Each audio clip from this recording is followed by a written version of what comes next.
金钱从台湾运回来，当就当真皇帝，莫做假皇帝，莫做悬在半空中的皇帝。究竟是一场什么样的纠纷，竟然让白崇禧这个千年老二当着桂系大哥李宗仁的面大发雷霆，丝毫不留情面呢？这还得从国民党3大战役战败后说起。1948年12月，当淮海战场的杜聿明集团被包围于陈官庄时，老蒋彻底失去了扭转战局的可能。这顿时让桂系的李白看到了独揽大权的机会。白崇禧不仅没替老蒋解围，还趁机落井下石。他在武汉组织水军制造舆论，联合湖北、河南各省参议会，抨击蒋介石调度无方，领导无能，应立即辞去总统职位。各路电报涌向南京，迫使老蒋下野。前面已经讲过，在各方的压力下，老蒋最终不得不在1949年的1月21日宣布下台。我并不想离开，这是你们党员要我辞退。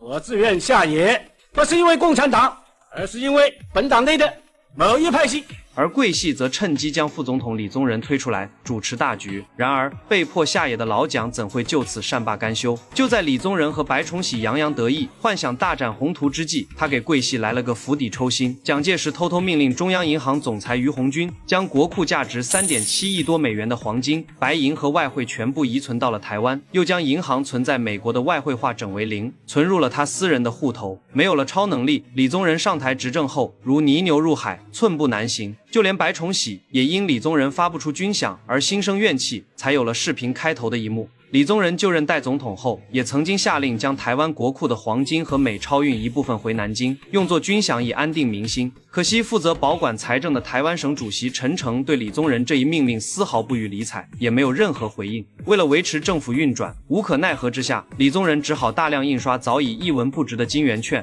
最终导致物价越涨越高，长江南岸的金融市场逐渐崩溃，加速了军心民心的丧失。而在奉化溪口的老蒋却保持着冷眼旁观的态度。李宗仁为了钱，在南京急得像热锅上的蚂蚁，上台3个月没给白崇禧1分钱的军饷。这个白狐狸的几十万军队正在嗷嗷待哺，这些钱大都是我去年在上海打虎得来的，我们冒了多么大的风险，这可是我们的血本啊，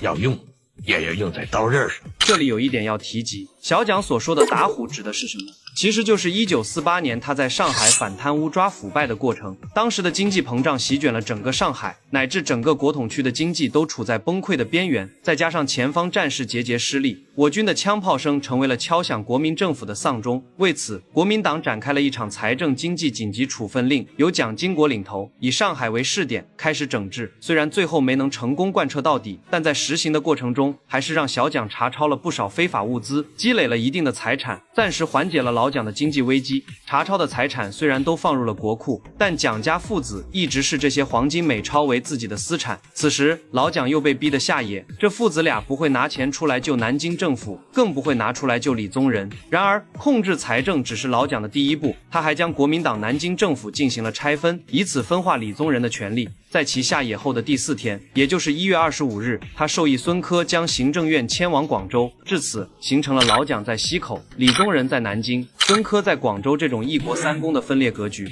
您就不能下令制止政府南迁？孙科的行动是有人给他做后盾。去！蒋总部在奉化，国防部在上海，行政院又去广州，南京留下代总统，一国三公，身守两地，这怎么办？死马当活马医吧。当张治中从溪口回到南京，将老蒋对和谈的态度转告众人时，李宗仁想成立一个和谈指导委员会，都要看广州行政院的脸色。我提议成立一个和谈中央指导委员会，由我、何应钦、于右任、居正、张群、吴铁城、孙科、吴忠信、朱家骅、徐永昌、童冠贤为委员，请何院长带着名单去广州中常会批准。即便有老蒋暗中掣肘，李宗仁依旧是代总统，国共双方的和谈进展并没有搁置。于1949年4月1日，以张治中为代表的南京政府在南京明故宫机场即将飞赴北平谈判。临行前，李宗仁带领何应钦、阎锡山等国民党要员到机场进行送行。万白兄啊，你此行干系重大，大至党国的存亡，小至身家性命啊！德公言重了，你放心的去谈吧，不管条件有利没利，我都签字。